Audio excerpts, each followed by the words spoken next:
Philadelphia. In 1798, 21-year-old George Carter signed a contract of indenture with his father, promising to pay him $100 a year to receive 5,000 acres of undeveloped land on the Virginia frontier. The land was divided into different tracts spread across what is now Loudoun, Fairfax, and Prince William counties. He developed the largest tract into his home at Oatlands. The pink line on the right side of the map is Carolina Road, and the blue is Goose Creek. George Carter hired men to work for him, bought enslaved people, and hired free Black and white day laborers from Leesburg. He'll say it was a fragile and unstable workforce. By 1800, there were 17 people enslaved at Oatlands. They cleared the land, creating a grain plantation. Wheat was the big cash crop. They cut terraces into the hillside for the Carter kitchen garden, moving the dirt that was cut away to create the grand lawn terrace or entrance court for the mansion. Some laborers made bricks, and within 6 years, they started building the mansion on top of the hill. This is an artist's sketch of how the mansion looked when it was completed in 1807. It's still here, but it will be modified later by George Carter himself. In 1811, the greenhouse was built. It's the first propagation greenhouse in the South, the second in our country. The first was in Massachusetts, just west of Boston, and it's the same type. George Carter bought 160 panes of glass in Alexandria, moved them across the countryside in a wagon, then found an inventive carpenter, John Cranston, to install them as a roof. The current glass roof is not original, but the glass panes are the same size as the original panes. In 1815, the industrial complex was built at Goose Creek, including a sawmill, grist mill, nail factory, barrel making factory, oil press, and post office. There was a fire and flood around 1900, which destroyed the complex. However, George Carter had arranged for his friend, Charles Mercer, to buy a patent to improve the machinery in his Aldie mill. Carter used the same equipment in his own mill. The Mercer mill still exists in Aldie and is open to the public. By 1821, dependencies were built to flank the mansion in the formal layout of the 1700s. Built on the west, under the trees, was the dairy, cool like a refrigerator, where open pans of milk and butter were kept cold. In the full sun east of the mansion was the smokehouse, where the meat was prepared and stored. The buildings of the north wall include a laundry and offices. These terrace buildings show development from the formal style of the 1700s. The dynamic offices follow the landscape down the hill, holding the first step with a chimney, while the second flows with an incomplete double arch. It looks like a slinky stepping down the hill. First, a note that the buildings did not have any windows. These dependency buildings, the windows and porches were added after the Civil War. So we'll be talking about the buildings as complete brick boxes. So originally, the square brick dependencies have the same appearance to create a unified look among the outbuildings, but because their functions were different, the structures are also different. The dairy is built of stone to create a cool interior. It's faced with brick on the outside and coated with plaster on the interior walls for cleanliness. The smokehouse in the center has solid brick walls, 3 bricks thick. The boards of the roof planking fit tightly together to keep in the heat and smoke. The walls of the laundry on the right are 3 bricks thick at the lower level and 2 bricks thick on the second floor. There are gaps between the boards of roof planking to allow moisture and heat to escape. The terraces also included houses for the enslaved along the west wall. The enslaved at Oatlands lived close to their work, so these houses would have been for the people who tended the kitchen garden. The English oak marks the center of the terrace garden. Beyond the oak is the Carter Mausoleum at the lowest level facing east. George Carter's visitors traveled across the fields worked by the enslaved. They'd turn at the terraces teeming with food, turn again at the greenhouse after seeing the amazing glass roof, and they would have come up the drive right on line with the English oak. So the oak linked the arrival sequence to the mansion, and it linked it to the terraces and anchored the entire property in Carter's English heritage. The agricultural complex sits at the southeast corner of the terrace walls. An early pole barn matches the date of the 1811 greenhouse. Here is the brick bank barn with storage cribs and the ice house. In 1821, the bank barn would have been attached to a large stone barn where a team of 6 horses turned the threshing machines. It had a thatched roof and burned for a week in 1889. The earth berm slopes up to where the doors would have been. In the late 1820s, George Carter started renovating the mansion. The stairs were moved to an outside addition on the east, then a matching stair was added on the west. The cupola was removed, parapets were built to hide the steep old-fashioned roof, a portico was added in 1832, and finally a coat of stucco was applied over the brick. Uh-oh. There, okay. In 1827, George Carter had sent chestnut wood from the property to an architectural carver in New York City with a letter of instructions and a sketch of the Roman Corinthian style capitals that he wanted. He had inherited his father's 1,500 volume library, which included books with architectural design and also builder's carpentry tables. Chestnut wood is disease and insect resistant, and the original capitals are in great shape. The mansion has remained unchanged on the outside since George Carter married in 1835. With the plantation and mills thriving and his mansion up to date, Carter worked to improve transportation routes in the area. Carolina Road, which started as a north-south Indian trail, was one of the oldest roads in America. Carter worked with his neighbors to relocate the road west of Oatlands along Hogback Mountain. Now known as Route 15, it was completed in 1832. George Carter then became president of Goose Creek Navigation Company, hoping to link his mills to the Potomac River. This water route never became useful. In the Oatlands archives, there's a story that Lafayette passed by Oatlands on the new road during his 1824 to 25 tour of America. People waved to him along the route, but as a large property owner, George Carter was able to join Lafayette's entourage in the procession. Lafayette was traveling to visit President Monroe at Oak Hill, just south of Oatlands on Route 15. Then they continued south to see Madison at Montpelier and Jefferson at Monticello. The watercolor at the top left shows the 1888 Carter Entrance Hall, prominently displaying George Carter's ancestors across from the entrance. The photos show the entrance hall with Eustis furnishings as it is today. Notice the beautiful plaster trim and unusual sandstone plaster wall finish. The mansion is structural brick construction with solid brick walls. When George Carter died in 1846, at 69 years old, he left Oatlands to his wife, Elizabeth, who managed the plantation and raised their 2 sons, George Jr. and Benjamin. During the Civil War, both sons, now in their 20s, fought for the Confederacy. Elizabeth moved to her western plantation, Belfield, in October of 1861 because of the Civil War Battle of Ball's Bluff. The mansion was the headquarters of Confederate General Evans for a short time. George Jr. married Kate Powell, and together they raised 4 children and managed Oatlands during the Civil War and afterwards. Martin Van Buren Buchanan's father, Robert Buchanan, was enslaved at Oatlands, but Robert's wife, Mahalia Jackson, was a free woman. By Virginia law, children followed the status of their mother. Since Mahalia was free, her children were also free. Martin went to work at Oatlands, was paid, and then left at the end of the day, while his father, who was enslaved, stayed on the plantation. During the Civil War, Martin enlisted in the Union Army and fought with the US colored troops. Basil Turner was enslaved at Oatlands and then was paid by the Carters after the Civil War. The Eustaces also hired Mr. Turner and recorded his stories about Oatlands, contributing to its oral history. Oatlands is on the National Park Service's Network to Freedom, documenting the route of the Underground Railroad before the Civil War. The paths went through the property's western mountains. There are records of Confederate and Union soldiers at Oatlands, as well as rumors that Kate's friend Colonel Mosby of Mosby's Rangers hid here.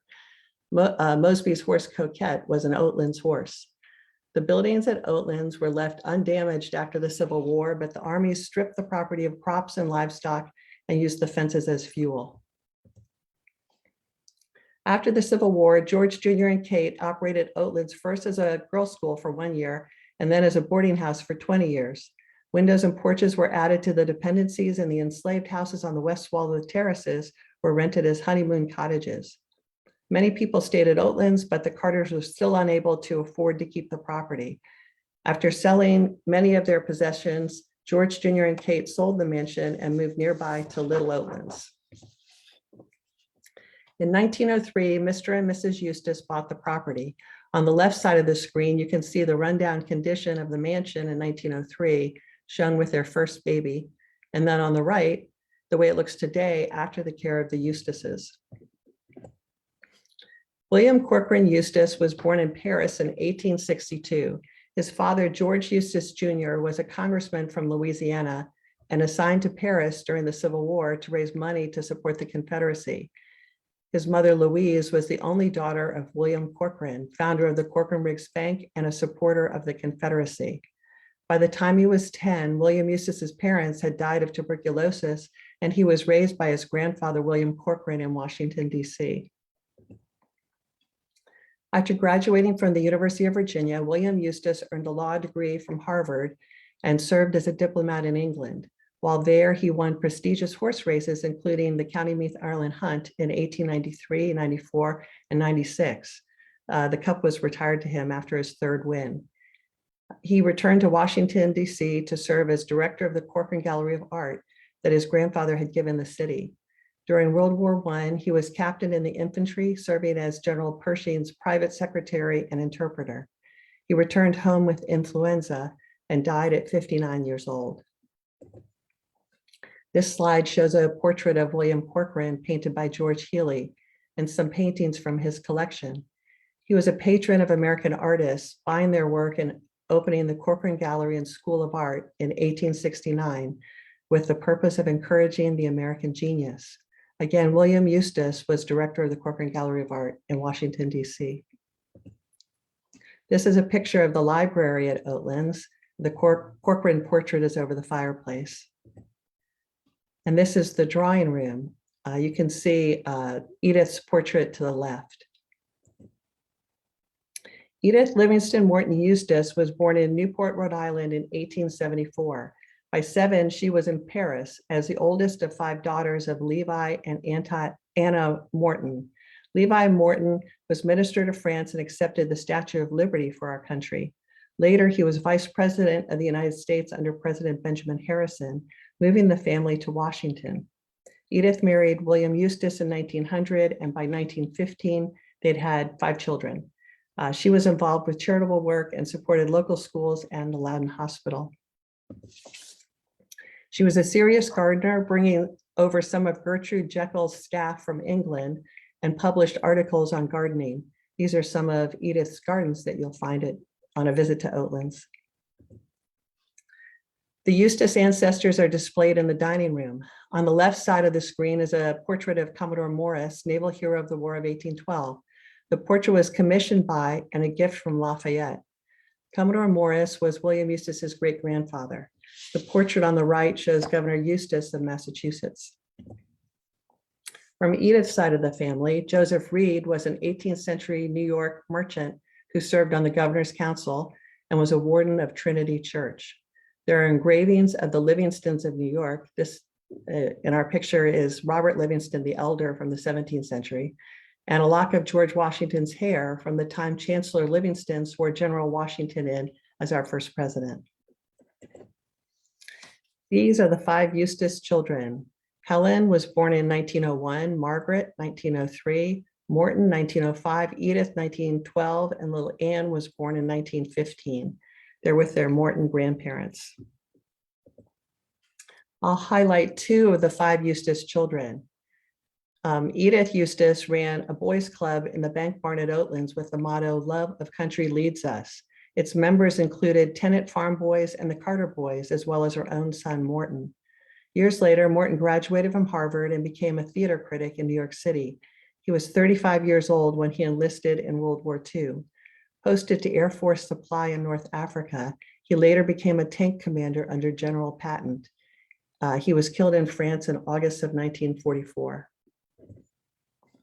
One of the Eustace daughters, Margaret, was a sculptor and artist.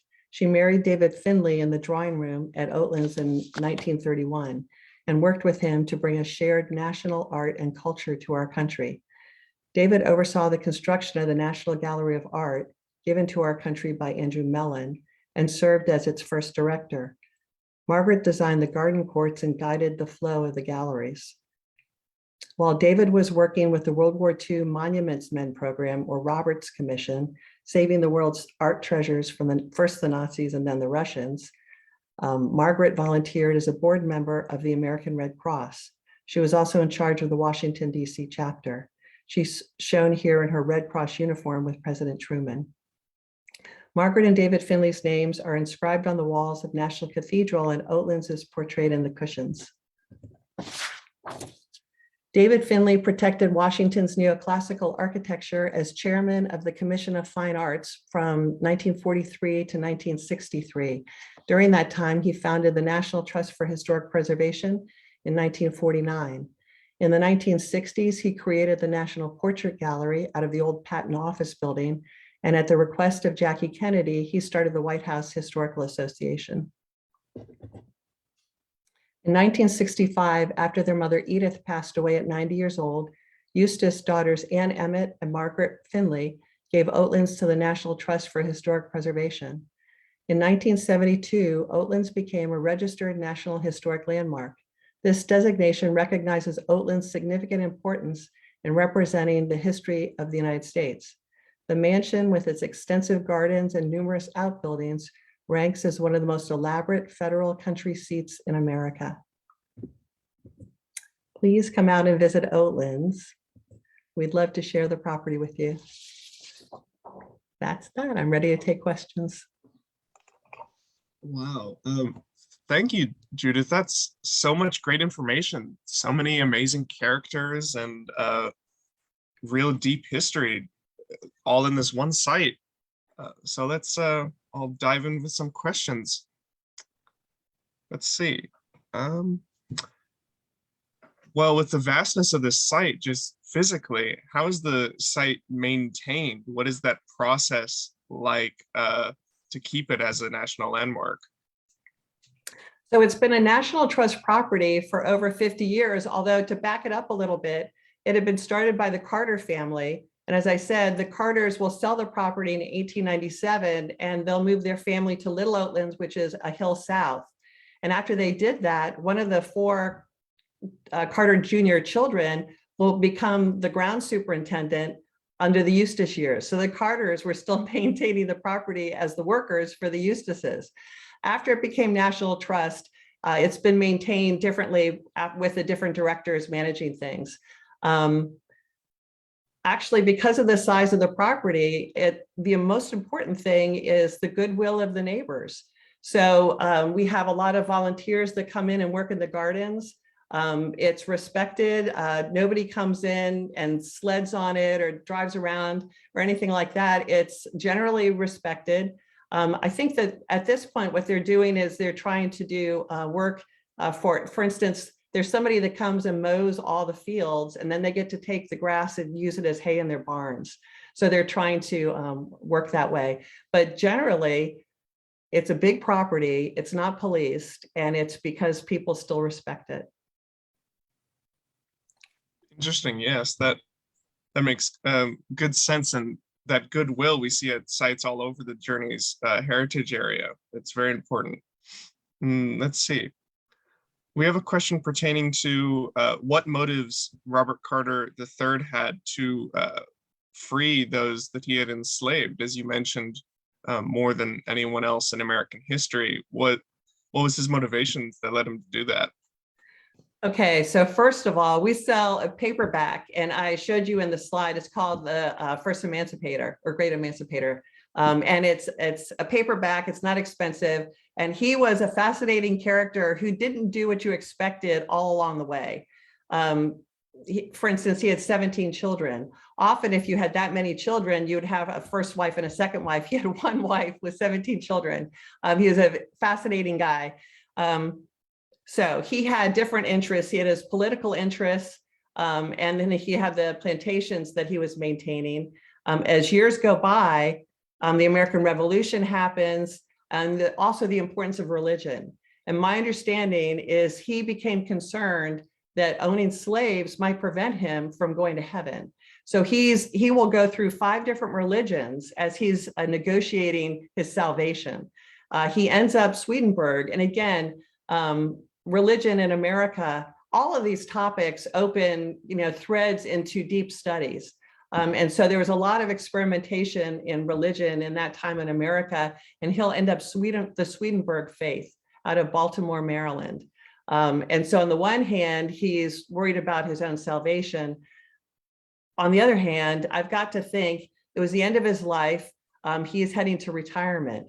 So what happens is he will release he will give freedom to all the people he had enslaved. The children will receive the acreage, and the children all have to pay dad $100 a year. And actually there'll be 10 surviving. So 10 kids times $100 a year.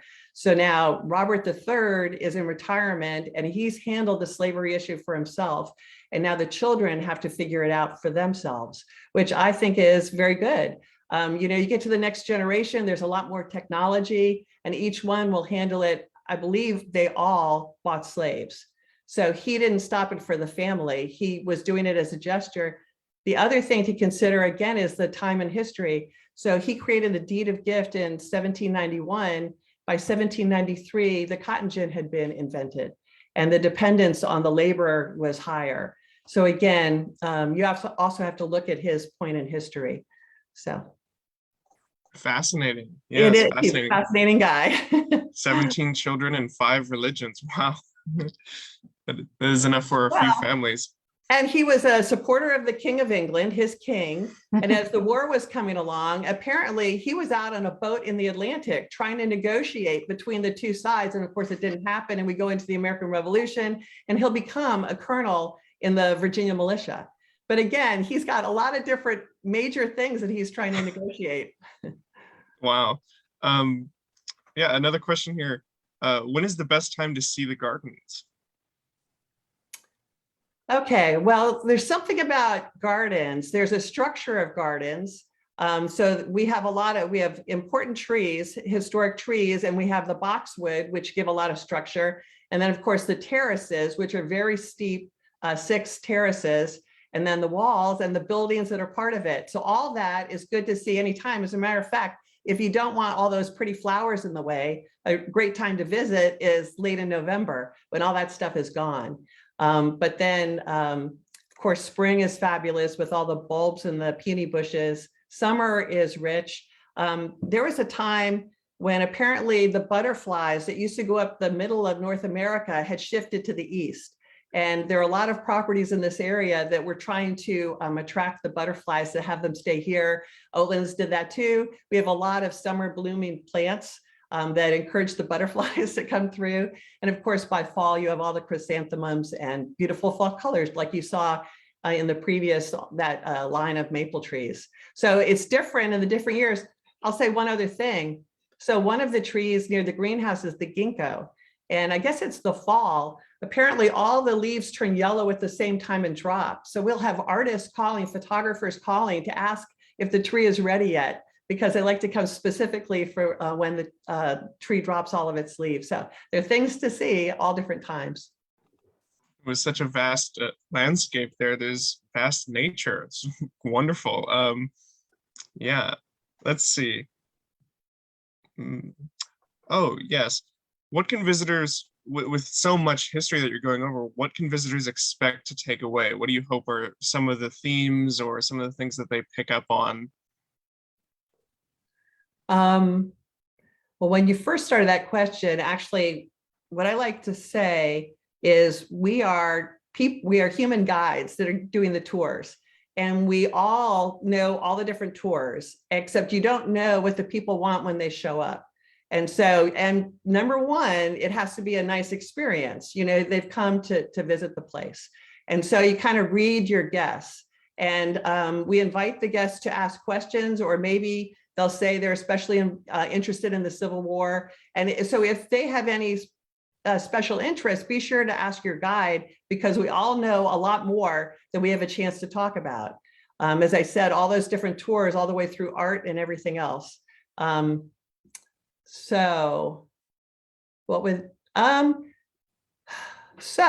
I guess what I would say for the Carters, So he's an early American that is helping to create civilization. It's George Carter and his fellow neighbors that are putting in the roads. And George Carter is concerned that the mail isn't coming out. So George Carter becomes the postmaster. And all these things, he's handling things himself. So there's a huge sense of personal responsibility. He gets it done himself.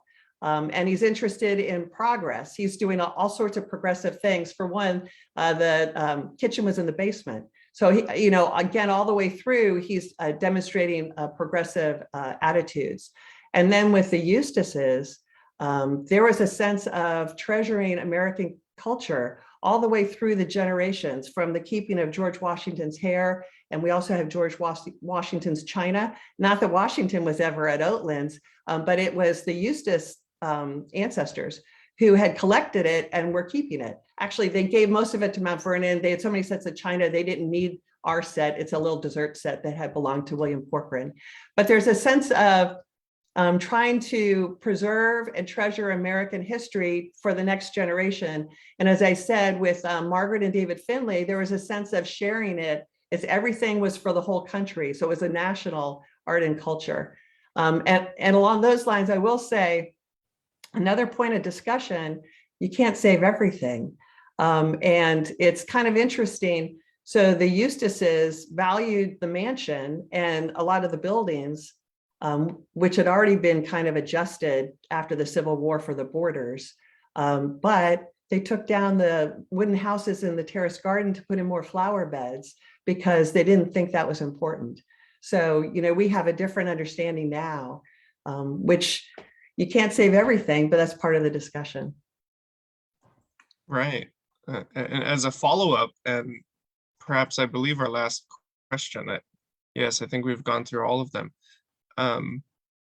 What does this site mean in the midst of the current temperament surrounding American history and these topics? What does it mean to have Oatlands with its immense smorgasbord of history and amazing characters and faces? What does this mean for people to have this as a place to come to? Well, it's important to keep an original artifact. You have Williamsburg, that's a recreation, which is fine, but to have this original place, there's so much more that you continue to understand. It helps you to understand the previous eras. For instance, there's a lot of information to understand for me as a tour guide to try to remember. And I noticed recently the front door, so all the doors and the window shutters and everything have the recessed panels like you'd see on all the houses. Well, the two service doors on the side where the slaves would have come and gone are flush paneled. They're not recessed panels. The front door, the top panels are recessed and the bottom are flush. What does that mean? I'm not sure.